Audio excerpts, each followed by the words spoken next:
Salut à tous, mauricepowerseeker.com. Aujourd'hui je vais faire la deuxième partie de ma vidéo PLO reprise parce que ouais, quand j'avais enregistré cette session c'était après une longue période sans avoir joué. Je sais pas si si ça change vraiment grand chose ou non mais peu importe. On reprend sur la table en haut à gauche, j'ai appelé la table 1, table en haut à droite, table 2, table en bas à gauche, table 3, table en bas à droite, table 4. Table 1, on a donc King Queen 7-4 avec deux suits, une suite au King, une suite au 7. Euh, c'est Si personne n'ouvre, je pense que quand même au bouton je peux l'ouvrir. Euh, Parce que ça a beau pas être une main super forte, on piélo, comme je l'ai on est. Enfin, la position est super importante, donc on va quand même pouvoir ouvrir profitablement pas mal de mains, d'autant que les blinds n'ont pas l'air d'être des top players. A priori, enfin, j'ai 14 et 25 mains sur eux seulement, mais 31-8 et 24-12 et des joueurs que je connais pas, dont un qui est pas KV max, donc peu probable que ce soit des super joueurs.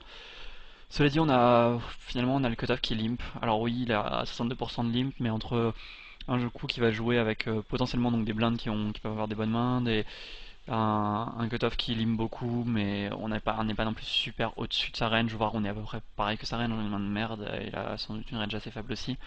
Je pense que le mieux c'est de fold, on n'a pas non plus une main qui joue très bien en multi-way, donc on n'a pas spécialement envie de limper. On pourrait presque isoler.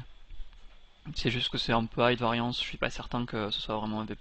Ce serait V+, forcément si on était certain que les blindes soit n'entrent pas dans le coup, soit ne 3 bet pas, mais en gros s'il n'y avait pas de blinde du tout, oui, ce serait forcément intéressant d'isoler vu sa range et vu son niveau, mais c'est pas forcément le cas.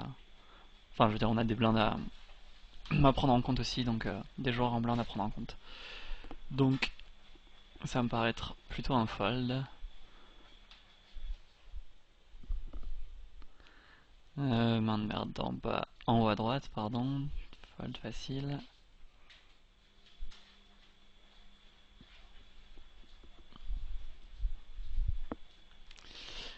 Ace King 5-7 avec une suite max. Cette fois-ci, on a le même joueur qui limp, donc on sait que sa range est faible. On a quand même une main qui joue cette fois-ci quand même beaucoup mieux. Alors certes, on n'est plus au bouton, mais le bouton a l'air d'être pour l'instant sur les 15 mains, pardon, quelqu'un de plutôt passif. De toute façon, même si on était call, bon, forcément la majorité des flops, on pourrait aller check fold parce qu'on serait au moins en multi-way à 3, voire plus si les blind call. Mais et on aurait plus la position si le bouton call, mais on a quand même une main qui joue beaucoup mieux en multi-way avec une max que la main d'avant. Donc ça me paraît assez évident d'essayer d'Iso Raise. On récupère